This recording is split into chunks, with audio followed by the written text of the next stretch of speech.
अरे बच्चों, नवांकुर के डिजी लेसन्स में आप सभी का स्वागत है।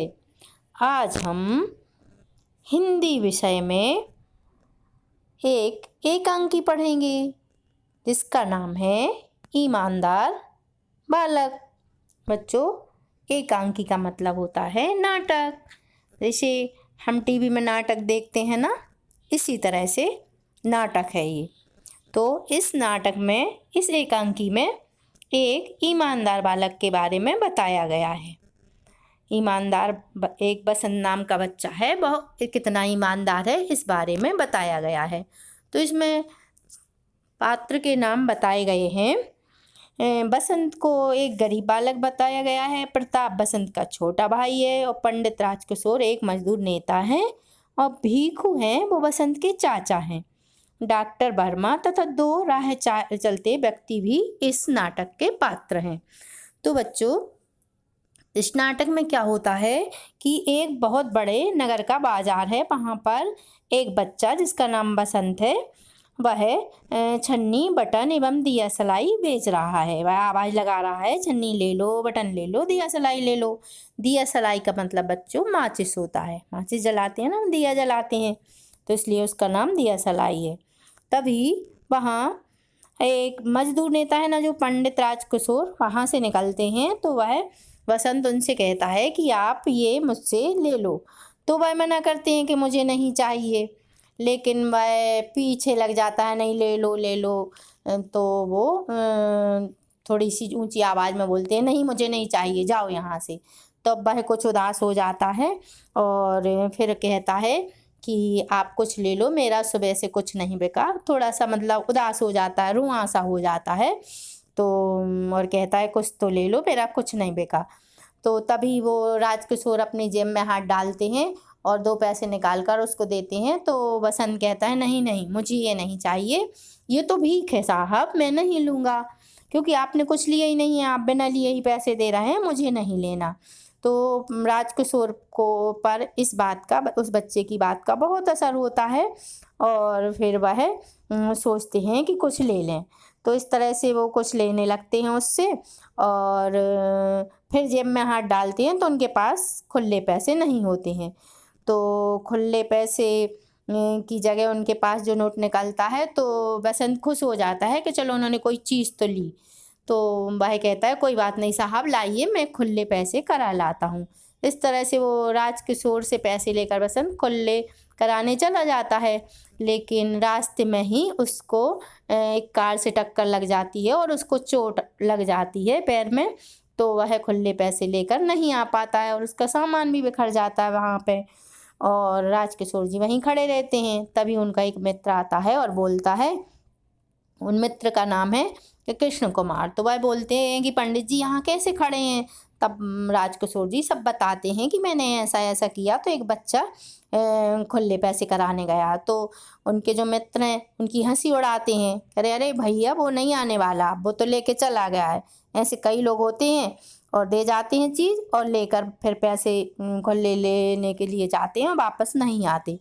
फिर राजकिशोर जी हंसते हुए कहते हैं, चलो कोई बात नहीं, मैं सोचूंगा कि ये 1 रुपया देकर मैंने ये पाठ भी पढ़ लिया, मतलब मुझे ये शिक्षा भी मिल गई कि मुझे ऐसा नहीं करना चाहिए। और इस तरह से उनके दोस्त भी वहाँ से चले जाते हैं और वह भी वहाँ से चले जाते हैं। अब दूसरे दृश्य में नगर का एक भाग है जहाँ मध्यम वर्ग के लोग रहते हैं। तो वहीं एक दुबला पतला बच्चा उनका पंडित राजकिशोर का घर पूछता हुआ आता है कि कहाँ है घर, और पूछता है क्या यह किशनगंज है। तो उस मतलब जगह का नाम, मोहल्ले का नाम किशनगंज है। तो वहाँ वो जो बच्चा ढूंढ रहा है घर पंडित राजकिशोर का, वह प्रताप है और वह बसंत का छोटा भाई है। तो कोई व्यक्ति उन्हें बता देते कि हाँ यही है किशनगंज और राजकिशोर जी यहाँ रहते हैं। तब वह उनके पास चला जाता है, राजकिशोर जी के पास, और उनसे बोलता है कि मुझे मेरे भाई ने भेजा है, आज सुबह आपने जो इसको खुले कराने के लिए पैसे दिए थे, आपने छन्नी ली थी, लेकिन मैं नोट खुले कराने गया था तभी उसको मोटर से टक्कर लग गई है, तो वो आपके पैसे देने नहीं आ पाया था, क्योंकि उसके सारा सामान भी बिखर गया था और उसके दोनों पैरों में चोट आ गई थी, तो वह आपके पैसे लौटाने नहीं आ पाया। राजकिशोर जी सोचते हैं, अरे उसके पैरों में चोट आई, उन्हें ऐसा लगा कि इतनी ईमानदारी। फिर उसका छोटा भाई रुआंसा होकर बोलने लगता है, मैं इसलिए आपके पास आया हूँ, मेरा भाई बेहोश हो गया था, बड़ी मुश्किल से घर लाए, बहुत देर बाद जब वो होश में आया तब उसने मुझे पैसे मतलब आपके को लौटाने के लिए कहा है। और वो जो प्रताप है वो राजकिशोर जी के हाथ पर पैसे रख देता है। तभी राजकिशोर जी एकदम से उन्हें ऐसा लगता है और पूछते हैं, क्यों, कहाँ है तुम्हारा भाई? तब बोलता है, घर पर हैं। तो पूछते हैं कि आपके माँ बाप? तो वो प्रताप बोलता है कि नहीं, मेरे माँ बाप तो बचपन में ही गुजर गए, और रोने लगता है। तब उन्हें राजकिशोर जी को दया आ जाती है और वह कहती हैं, बच्चे बिल्कुल मत रो, मैं तुम्हारे साथ चलता हूँ। तो वो सोचता है, इतने बड़े आदमी मेरे घर जाने के लिए तैयार हैं, तो कहने, क्या आप मेरे घर चलेंगे? तो राजकिशोर जी कहते हैं, हाँ हाँ मैं चलूँगा।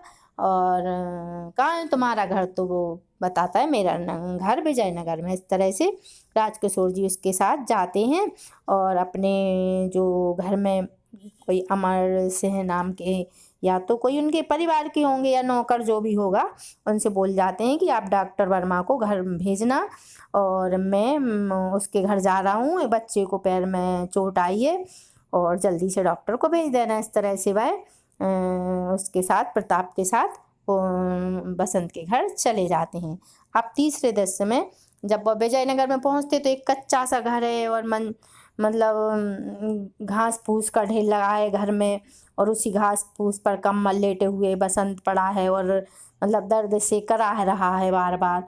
और एक भीखू नाम के जो उनके चाचा हैं वो बार बार खांस रहे हैं, और भीखू और बसंत आपस में बात कर रहे हैं। भीखू कह रहा है, मैं कहता हूँ तू देख कर चला कर, आप बच्चे तो हवा में उड़ते हैं और इसी तरह से दुर्घटना हो जाती है, देख कर चलना चाहिए, समझा रहे हैं। और बसंत कह रहा है, चाचा गुस्सा मत करो, मुझे बहुत दर्द हो रहा है। तो फिर उनके चाचा बोलते हैं, दर्द तो होगा ही, क्या आराम मिलेगा? दर्द नहीं होगा तो क्या आराम मिलेगा? इस तरह से वो आपस में चर्चा करते हैं। तभी राजकिशोर जी प्रताप के साथ उनके घर पहुंचते हैं और देखते हैं, और प्रताप बताता है कि यह रहा मेरा भाई। तो अब वहाँ पर वो चकित से हो जाते हैं उनके चाचा भीखू, और राजकिशोर जी पहुँचते हैं और पूछते हैं, चोट कहाँ लगी है बेटे? और राजकिशोर उनके पास जाकर उसके पैर देखते हैं, पैरों में पट्टी बंधी रहती है, और उसका पैर छूते ही वह उसके मुंह से दर्द के कारण चीख निकल जाती है। और फिर बसंत उनसे कहता है, साहब मैं लौटते समय टकरा गया था, इसलिए मैं आपके पैसे नहीं लौटा पाया, आप पता नहीं क्या सोच रहे होंगे। तब राजकिशोर ने कहा, कोई बात नहीं बेटा, पैसे की चिंता मत करो, मैंने डॉक्टर को बुलाया है, तुम जल्दी ही ठीक हो जाओगे। इस तरह से भीखू ने तभी डॉक्टर साहब आ जाते हैं अमर सिंह के साथ। तो भीखू कहते हैं, आ गए डॉक्टर साहब। बसंत कहता है, यह बड़ा गरीब लड़का है साहब, बहुत ही ईमानदार है, और उसकी तारीफ करने लगते हैं। तो डॉक्टर पैर देखते हैं, प्रताप की आंखों में आंसू झरने लगते हैं खुशी के कारण कि कम से कम मेरे घर डॉक्टर आए, मेरे भाई को इलाज कराने के लिए आए हैं। और राजकिशोर जी फिर डॉक्टर से पूछते हैं कि, डॉक्टर साहब यह बच्चा ठीक तो हो जाएगा ना? डॉक्टर साहब कहते हैं, पंडित जी ऐसा लग रहा है जैसे पैर की हड्डी टूट गई हो, इसका एक्सरे निकालना पड़ेगा, और दूसरा पैर ठीक है, अभी अस्पताल भी पहुंचाना पड़ेगा इसको, चलिए देर ना हो जाए। राजकिशोर जी कहते हैं, तो अभी चलो, एम्बुलेंस बुला लेते हैं। एम्बुलेंस मतलब मरीज जो जिस गाड़ी में मरीजों को ले जाते हैं उसे एम्बुलेंस बोलते हैं। तो डॉक्टर साहब उन्हें बसंत को इंजेक्शन लगाते हैं, और डॉक्टर साहब मतलब इंजेक्शन लगाने लगते हैं उसको। तो बसंत फिर आंखें खोलकर देखता हो, क्या कहता है, आप ये क्या कह रहे हो, क्या कर रहे हैं आप यह? तो डॉक्टर साहब बोलते हैं, मैं इंजेक्शन लगा रहा हूँ बेटा। बसंत कहता है कि इंजेक्शन, ये तो बहुत महंगा होगा और मैं तो बहुत गरीब हूँ। तो राजकिशोर जी कहते हैं, कोई बात नहीं बेटा, तुम गरीब तो हो, परंतु तुम्हारे पास तो वह धन है जो दुनिया में, जिसके लिए दुनिया तड़पती है। तुम्हारी ईमानदारी ही तुम्हारा सबसे बड़ा धन है। डॉक्टर साहब से बोलते हैं, डॉक्टर साहब मैं तब तक ना आऊँ, आप यहीं रहें और पैसे की चिंता बिल्कुल ना करें। अब भीखू कहता है, हजूर आप ठीक कह रहे हैं, लड़का बिल्कुल खरा सोना है, मतलब लड़का बहुत अच्छा है, बहुत ईमानदार है। इसके माँ बाप मर गए, 1.5 साल से मेरे पास है हुजूर। दिन भर मेहनत करके कमाता है, बड़ा ही ईमानदार है। भीखू बोलता बोलता राजकिशोर के पीछे पीछे आता है। डॉक्टर प्रताप की सहायता से इंजेक्शन तैयार करते हैं। बसंत आंखें बंद कर लेता है और डॉक्टर इंजेक्शन लगाते हैं।